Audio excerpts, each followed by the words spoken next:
my name is Christopher Hurt. I'm an assistant professor at the University of North Carolina, and I work at the Institute for Global Health and Infectious Diseases. And I also work with the North Carolina AIDS Training and Education Center. And I've been helping them to inform providers about a new intervention that we have for HIV prevention called pre-exposure prophylaxis, or PrEP. So the idea behind PrEP is that you take an HIV medication before you are exposed to the virus, so that there's medication in your system waiting to kill the virus before it can set up shop into a productive infection. And this has been a real breakthrough in biomedical prevention efforts. So we've had condoms, we've had behavioral interventions, we've had needle exchange, a variety of different ways of tackling HIV, and yet we had a stable incidence, stable number of new infections each year for many, many years. So PrEP represents the first really different approach that we've had in quite some time. The pages that we set up here on the NCA Tech website are intended for you to learn more about PrEP and to connect with us if you had questions about how to implement it into your practice, or specific questions about how do you prescribe it, or how do you monitor it. And we also, through NCA Tech, can provide a variety of different types of training regarding HIV, sexually transmitted infections, hepatitis C, and other subjects. So there are three main things that are really important for providers to know about PrEP when you're thinking about how to implement it in your practice. The first thing is that this is proven. So there have been a variety of different clinical trials that have been done that led to the FDA approval of a combination pill called Truvada in 2012. And that pill is a single tablet. You take it one time a day. And we emphasize that you really need to take it consistently every single day for the maximum protection.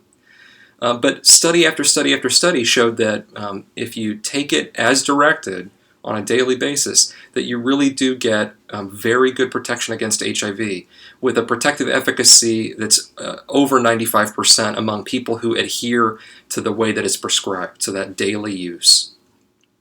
The second thing is that before you start somebody on PrEP, there's some basic lab tests that you need to do to assess their kidney function and to assess for the presence of hepatitis B infection.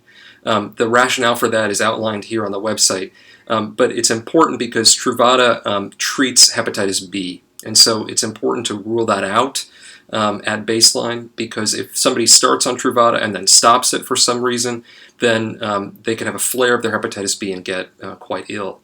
The other thing for the creatinine, the kidney function, is that one of the components of Truvada very rarely can cause some kidney irritation or some kidney dysfunction, so a rise in the creatinine.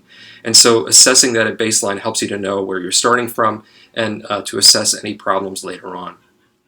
These are rare events, really, and so we have a long track record with Truvada in people living with HIV infection. It's quite a safe drug overall. So taken together, the clinical trials and the safety profile from people living with HIV really directly contributed to the FDA approval back in 2012.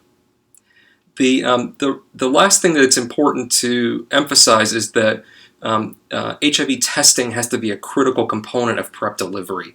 And depending on how your practice has operated before, the traditional HIV test, the EIA or ELISA that most people get, is probably insufficient. What most experts advocate, and what we certainly advocate here at UNC, is checking for the presence of acute HIV infection and ruling that out.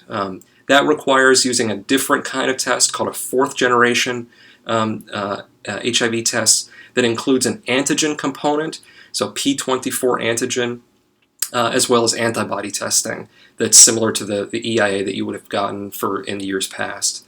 So that fourth gen is what we advocate quite strongly, although the guidelines, the official guidelines from the CDC and the U.S. Public Health Service do say that you can use regular EIA testing if that's all that you have available in your practice. We've got a lot more information here on the website about resources and information that we've tried to distill for you to make it easier to find, rather than having to go through the full guideline, because it's over 100 pages. So on the For PrEP prescribers page here on NCA Tech's PrEP section, you'll find information about that. and a step-by-step procedure for how to initiate PrEP and how to monitor it, along with all the labs that you need to order and the recommended schedule of events. So that's a quick kind of overview of PrEP, and I really encourage you to take a look around the website here and connect with us. So if you have questions about PrEP, about how to prescribe it, about how to monitor it, we're here, and we're more than happy to try to answer your questions. Anything that we can do to help get PrEP disseminated to a wider audience. This is clearly a breakthrough in HIV prevention, and I think it's really important to make sure that it's available to as many people as possible. So connect with us, let us know how we can help you, and thanks for listening.